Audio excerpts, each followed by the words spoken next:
ಆತ್ಮೀಯ ಬಂಧುಗಳೇ, ಶ್ರೀಮದ್ ಭಾಗವತಂ ಸ್ಕಂದ 3 ಭಾಗ 1 ಅಧ್ಯಾಯ 16 ದ್ವಾರಪಾಲಕರಾದ ಜಯ ವಿಜಯರಿಗೆ ಋಷಿ ಶಾಪ. ಇದರಿಂದ ಇವತ್ತು 21ನೇ ಶ್ಲೋಕವನ್ನು ತಿಳ್ಕೊಳ್ಳೋಣ. ಶ್ಲೋಕ 21.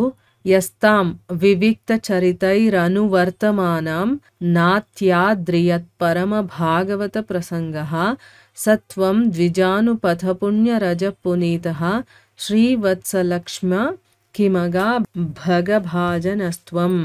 ಅನುವಾದ: ಓ ಪ್ರಭುವೇ, ನೀನು ನಿನ್ನ ಶುದ್ಧ ಭಕ್ತರ ಚಟುವಟಿಕೆಗಳ ಬಗ್ಗೆ ತುಂಬ ಆಸಕ್ತಿ ವಹಿಸುತ್ತೀಯೇ. ಇಷ್ಟಾಗಿಯೂ ನೀನು ನಿನ್ನ ದಿವ್ಯ ಪ್ರೇಮಯುಕ್ತ ಸೇವೆಯಲ್ಲಿ ಒಂದೇ ಸಮನೆ ನಿರತಳಾದ ಲಕ್ಷ್ಮಿಯಲ್ಲಿ ಎಂದಿಗೂ ಆಸಕ್ತಿ ತಳೆದಿಲ್ಲ. ಆದ್ದರಿಂದ ಬ್ರಾಹ್ಮಣರು ನಡೆದ ದಾರಿಯ ಧೂಳಿನಿಂದ ನೀನು ಹೇಗೆ ತಾನೇ ಪವಿತ್ರನಾಗುತ್ತೀಯೇ? ನಿನ್ನ ಎದೆಯ ಮೇಲೆ ಶ್ರೀವತ್ಸ ಚಿಹ್ನೆಗಳಿಂದ ಹೇಗೆ ತಾನೇ ನೀನು ಅದೃಷ್ಟಶಾಲಿ ಎನಿಸುವೆ ಅಥವಾ ಸ್ತುತ್ಯನಾಗುವೆ? ಇದು ಶ್ಲೋಕ ಮತ್ತು ಅದರ ಅನುವಾದ. ಈಗ ಭಾವಾರ್ಥದ ಮೂಲಕ ನಾವು ಇದರ ಅರ್ಥವನ್ನು ತಿಳ್ಕೊಳ್ಳೋದಕ್ಕೆ ಪ್ರಯತ್ನ ಮಾಡೋಣ. ಓದ ಭಾಗದಲ್ಲಿ ನಾವೇನು ತಿಳ್ಕೊಂಡಿದ್ವಿ? ಮುನಿಗಳು ಪ್ರಾರ್ಥನೆ ಮಾಡ್ಕೊಳ್ತಾ ಹೇಳ್ತಾರೆ, ಯಾರ ಪಾದಧೂಳಿಯನ್ನ ಬೇರೆಯವರು ತಮ್ಮ ಶಿರಸ್ಸಲ್ಲಿ ಧರಿಸ್ಕೊಳ್ತಾರೋ ಅಂಥ ಲಕ್ಷ್ಮಿನೇ ನಿನಗೋಸ್ಕರ ಅಂತಾನೆ ನಿಯುಕ್ತಳಾಗಿದ್ದಾಳೇನೋ ಅನ್ನೋ ರೀತಿ ಅವಳು ನಿನಗೋಸ್ಕರ ಕಾಯ್ತಾ ಇರ್ತಾಳೆ.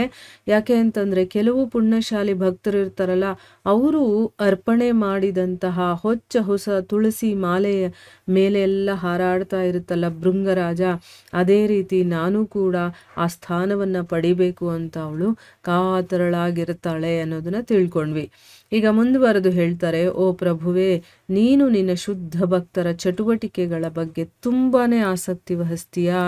ಅಂದರೆ ಅವ್ರು ಏನೇನು ಕೆಲಸ ಮಾಡ್ತಿರ್ತಾರೋ ಅದ್ರ ಬಗ್ಗೆ ನಿನಗೆ ಆಸಕ್ತಿ ಇರುತ್ತೆ. ಇಷ್ಟಾದರೂ ಕೂಡ ನೀನು ನಿನ್ನ ಒಂದು ದಿವ್ಯ ಸೇವೆಯಲ್ಲಿ ಪ್ರೀತಿಯಿಂದ ಒಂದೇ ಸಮನೆ ನಿರತಳಾದಂತಹ ಲಕ್ಷ್ಮಿಯಲ್ಲಿ ನೀನು ಯಾವತ್ತೂ ಆಸಕ್ತಿಯನ್ನು ತಳೆದಿಲ್ಲ.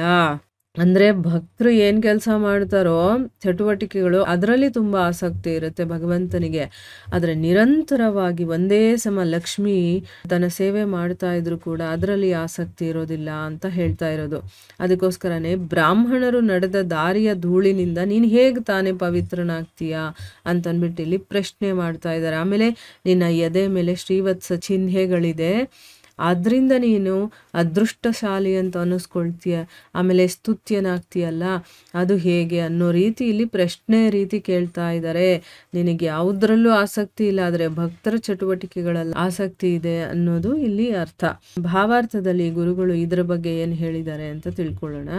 ಭಗವಂತನು ತನ್ನ ವೈಕುಂಠ ಲೋಕದಲ್ಲಿ ಲಕ್ಷಾಂತರ ಲಕ್ಷ್ಮಿಯರಿಂದ ಸೇವೆಯನ್ನು ಪಡೆಯುತ್ತಾನೆ ಎಂದು ಬ್ರಹ್ಮ ಸಂಹಿತೆಯಲ್ಲಿ ಹೇಳಿದೆ. ಆದಾಗ್ಯೂ ವೈಭವಗಳ ಬಗ್ಗೆ ತಳೆದಿರುವ ವೈರಾಗ್ಯ ಮನೋಭಾವದಿಂದಾಗಿ ಅವನು ಯಾರೊಬ್ಬರಲ್ಲಿಯೂ ಅನುರಕ್ತನಾಗಿಲ್ಲ. ಅಂದರೆ ಭಗವಂತ ಎಲ್ಲಿರ್ತಾನೆ? ವೈಕುಂಠ ಲೋಕದಲ್ಲಿ ಅನ್ನೋದನ್ನ ನಾವು ತಿಳ್ಕೊಂಡಿದ್ದೀವಿ. ಅಲ್ಲಿ ಲಕ್ಷಾಂತರ ಲಕ್ಷ್ಮಿಯರು, ಒಬ್ಬಳೇ ಲಕ್ಷ್ಮಿ ಅಲ್ಲ, ಲಕ್ಷಾಂತರ ಲಕ್ಷ್ಮಿಯರಿಂದ ಅವನು ಸೇವೆಯನ್ನು ಪಡ್ಕೊಳ್ತಾ ಇದ್ದಾನೆ. ಇದನ್ನ ಯಾವುದರಿಂದ ನಾವು ತಿಳ್ಕೊಂಡಿದ್ದೀವಿ? ಬ್ರಹ್ಮ ಸಂಹಿತೆಯಲ್ಲಿ ಈ ರೀತಿ ಹೇಳಿದ್ದಾರೆ, ಲಕ್ಷಾಂತರ ಲಕ್ಷ್ಮಿಯರಿಂದ ನೀನು ಸೇವಿತನಾಗಿರ್ತಾ ಇದೆಯಾ, ಆದರೂ ಕೂಡ ವೈಭವಗಳ ಬಗ್ಗೆ ನಿನಗೆ ವೈರಾಗ್ಯ ಮನೋಭಾವ ಇದೆ. ಅದರಿಂದ ನೀನು ಯಾರಲ್ಲೂ ಕೂಡ ಅನುರಕ್ತನಾಗೋದಿಲ್ಲ, ಯಾರಲ್ಲೂ ಅಟ್ಯಾಚ್ಮೆಂಟ್ ಅನ್ನೋದು ಇರೋದಿಲ್ಲ. ಭಗವಂತನಿಗೆ 6 ಐಶ್ವರ್ಯಗಳಿದೆ: ಅಪಾರ ಸಂಪತ್ತು, ಅಮಿತ ಕೀರ್ತಿ, ಅಪರಿಮಿತ ಶಕ್ತಿ, ಅಪರಿಮಿತ ಸೌಂದರ್ಯ, ಅಪರಿಮಿತ ಜ್ಞಾನ ಮತ್ತು ಅಪರಿಮಿತ ವೈರಾಗ್ಯ. ಷಡೈಶ್ವರ್ಯಗಳು ಅಂತ ನಾವು ಹೇಳ್ತೀವಿ. ಅದು ಸಂಪತ್ತು, ಕೀರ್ತಿ, ಶಕ್ತಿ, ಸೌಂದರ್ಯ, ಜ್ಞಾನ, ವೈರಾಗ್ಯ. ಈಗ ನಮಗೂ ಮತ್ತು ಭಗವಂತನಿಗೂ ಡಿಫ್ರೆನ್ಸ್ ಬರೋದು ಇಲ್ಲೇನೆ. ಅವನಲ್ಲಿ ಅಷ್ಟೈಶ್ವರ್ಯಗಳು ಅಪರಿಮಿತವಾಗಿದೆ, ಅಂದರೆ ಒಂದು ಮಿತಿ ಅನ್ನೋದಿಲ್ಲ, ಅಷ್ಟಿದೆ ಅವನ ಹತ್ರ. ಆದರೆ ಮನುಷ್ಯರಲ್ಲಿ ಯಾರೂ ಕೂಡ ಇರೋದಿಲ್ಲ. ಇದರಲ್ಲಿ 2 ಇರುತ್ತೆ, 1 ಇರುತ್ತೆ, 3 ಇರುತ್ತೆ, ಆ ರೀತಿ ಇರುತ್ತೆ. ಅದು ಕೂಡ ಒಂದು ಲಿಮಿಟೆಡ್ ಪೋರ್ಷನಲ್ಲಿ ಇರುತ್ತೆ. ಆದರೆ ಆ ಭಗವಂತನಲ್ಲಿರುವಂಥ ಅಪರಿಮಿತವಾದ ಸಂಪತ್ತು, ಅದರಲ್ಲೂ 1 2 ಇರುತ್ತೆ. ಅದನ್ನು ಇಟ್ಕೊಂಡೇ ನಮಗೆ ಅಹಂಕಾರ ಎಷ್ಟಿರುತ್ತೆ ಅಂದರೆ ಅದನ್ನು ತಡ್ಕೊಳಕ್ಕಾಗಲ್ಲ, ಅಷ್ಟು ಅಹಂಕಾರ ಇರುತ್ತೆ. ನನ್ನ ಹತ್ರ ಇದಿದೆ, ಇಷ್ಟಿದೆ, ಅಷ್ಟಿದೆ ಅಂತ ಹೇಳ್ಕೊಳ್ತೀವಿ. ಈಗ ನೋಡಿ, ಸಂಪತ್ತು, ಕೆಲವರಿಗೆ ಕೀರ್ತಿ ಇರುತ್ತೆ, ಕೆಲವರಿಗೆ ಶಕ್ತಿ ಇರುತ್ತೆ ಅಂದರೆ ಬಲ ಇರುತ್ತೆ, ಕೆಲವರಿಗೆ ಸೌಂದರ್ಯ ತುಂಬ ಚೆನ್ನಾಗಿರ್ತಾರೆ ನೋಡೋದಕ್ಕೆ, ಕೆಲವರಿಗೆ ಜ್ಞಾನ ಇರುತ್ತೆ, ಕೆಲವರಿಗೆ ವೈರಾಗ್ಯ ಇರುತ್ತೆ. ಈ 6 ಒಬ್ಬರಲ್ಲೇ ಇರೋದು, ಅಪರೂಪ, ಇರೋದಿಲ್ಲ ಅಂತ ಹೇಳ್ಬೋದು. ಇದ್ರೂ ಕೂಡ ಅದು ಅಪರಿಮಿತವಾಗಿರೋದಕ್ಕೆ ಸಾಧ್ಯ ಇಲ್ಲ. ಸೊ ಭಗವಂತನಲ್ಲಿ ಈ 6 ಐಶ್ವರ್ಯಗಳು ಅಪರಿಮಿತವಾಗಿರುತ್ತೆ. ಎಲ್ಲ ದೇವತೆಗಳು ಮತ್ತು ಇತರ ಜೀವಿಗಳು ಲಕ್ಷ್ಮಿಯನ್ನು ಅವಳ ಅನುಗ್ರಹವನ್ನು ಪಡೆಯುವುದಕ್ಕಾಗಿ ಆರಾಧಿಸುತ್ತಾರೆ.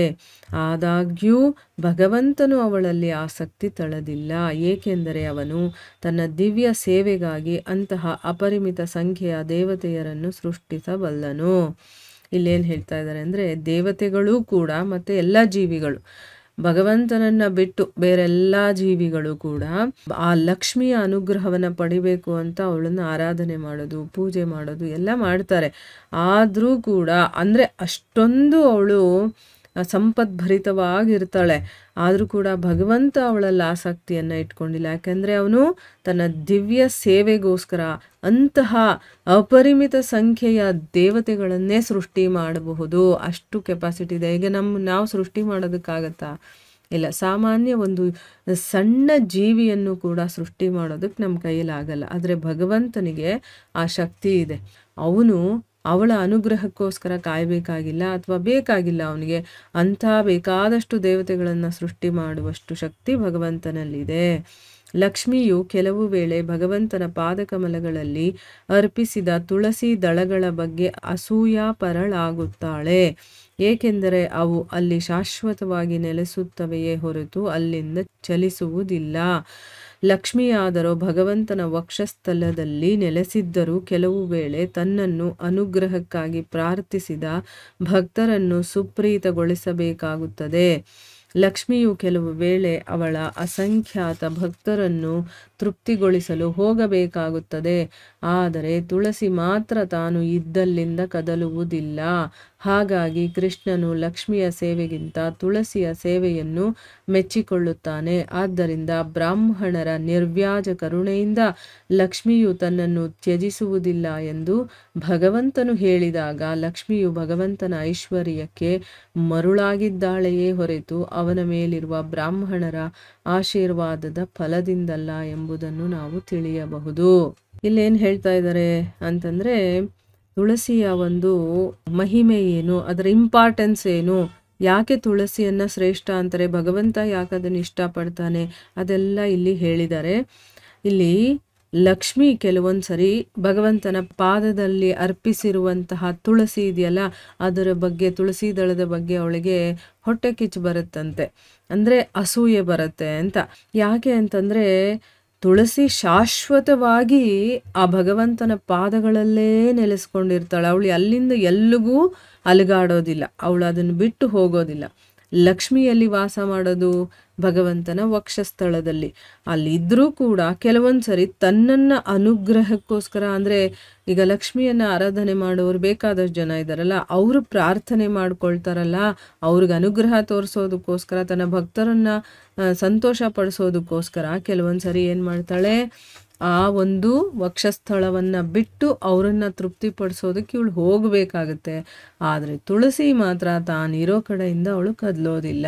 ಅದಕ್ಕೋಸ್ಕರನೇ ಕೃಷ್ಣ ಲಕ್ಷ್ಮಿಯ ಸೇವೆಗಿಂತ ತುಳಸಿಯ ಸೇವೆಯನ್ನು ಮೆಚ್ಕೊಳ್ತಾನೆ ಅಂತ ಹೇಳ್ತಾ ಇದ್ದಾರೆ. ಅದಕ್ಕೋಸ್ಕರನೇ ಬ್ರಾಹ್ಮಣರ ನಿರ್ವ್ಯಾಜ ಕರುಣೆಯಿಂದ ಲಕ್ಷ್ಮಿ ನನ್ನನ್ನು ತ್ಯಾಗ ಮಾಡೋದಿಲ್ಲ ಅಂತ ಭಗವಂತ ಇಲ್ಲಿ ಹೇಳಿದಾಗ ನಾವೇನು ಅರ್ಥ ಮಾಡ್ಕೋಬೇಕು ಅಂತಂದರೆ, ಲಕ್ಷ್ಮಿ ಭಗವಂತನ ಐಶ್ವರ್ಯಕ್ಕೆ ಮರುಳಾಗಿದ್ದಾಳೆ ಹೊರತು ಅವನ ಮೇಲೆ ಬ್ರಾಹ್ಮಣರ ಆಶೀರ್ವಾದ ಇದೆಯಲ್ಲ ಅದರ ಫಲದಿಂದ ಅಲ್ಲ ಅನ್ನೋದನ್ನ ನಾವು ತಿಳ್ಕೋಬೇಕು ಅಂತ ಇಲ್ಲಿ ಗುರುಗಳು ಹೇಳ್ತಾ ಇದ್ದಾರೆ. ಭಗವಂತನು ತನ್ನ ಐಶ್ವರ್ಯಕ್ಕಾಗಿ ಯಾರ ಅನುಗ್ರಹವನ್ನೂ ಅವಲಂಬಿಸಬೇಕಾಗಿಲ್ಲ. ಅವನು ಯಾವಾಗಲೂ ಸ್ವಾವಲಂಬಿ. ತನ್ನ ಈ ವೈಭವವು ಬ್ರಾಹ್ಮಣರ ಮತ್ತು ವೈಷ್ಣವರ ಅನುಗ್ರಹದಿಂದ ಉಂಟಾದದ್ದು ಎಂಬ ಭಗವಂತನ ಹೇಳಿಕೆಯು ತನ್ನ ಭಕ್ತರಾದ ಬ್ರಾಹ್ಮಣರು ಮತ್ತು ವೈಷ್ಣವರನ್ನು ಗೌರವಿಸಬೇಕೆಂದು ಇತರರಿಗೆ ತಿಳಿಯ ಹೇಳುವ ಒಂದು ಸಾಧನ ಮಾತ್ರವಾಗಿದೆ. ಇಲ್ಲೇನು ಹೇಳ್ತಾ ಇದ್ದಾರೆ ಅಂತಂದರೆ, ಭಗವಂತ ಐಶ್ವರ್ಯ ಬೇಕು ಅಥವಾ ನನಗೆ ಐಶ್ವರ್ಯ ಇರಬೇಕು ಅಂತ ಯಾರ ಅನುಗ್ರಹನೋ ಅವನು ಅವಲಂಬಿಸ್ಬೇಕಾಗಿಲ್ಲ. ಈಗ ನಮಗೇನಾದರೂ ಶಕ್ತಿ ಬೇಕು, ವಿದ್ಯೆ ಬೇಕು, ಬುದ್ಧಿ ಬೇಕು, ಎಲ್ಲದಕ್ಕೂ ನಾವು ದೇವತೆಗಳ ಮುಂದೆ ಅಥವಾ ದೇವರ ಮುಂದೆ ಹೋಗಿ ಬೇಡ್ಕೊಳ್ತೀವಿ ಅಲ್ವಾ. ಅವ್ರ ಅನುಗ್ರಹ ನಮಗೆ ಬೇಕೇ ಬೇಕು, ಆಗಲೇ ನಮಗೆ ಅದೆಲ್ಲ ಬರುವಂಥದ್ದು. ಆದರೆ ಭಗವಂತನ ವಿಷಯದಲ್ಲಿ ಆಗಲ್ಲ. ಅವನ ಐಶ್ವರ್ಯಕ್ಕೋಸ್ಕರ ಬೇರೆಯವರ ಅನುಗ್ರಹವನ್ನು ಅವನು ಅವಲಂಬಿಸ್ಬೇಕಾಗಿಲ್ಲ. ಅವನು ಯಾವಾಗಲೂ ಸ್ವಾವಲಂಬಿನೇ, ಆದರೆ ನಾವು ಪರಾವಲಂಬಿಗಳು.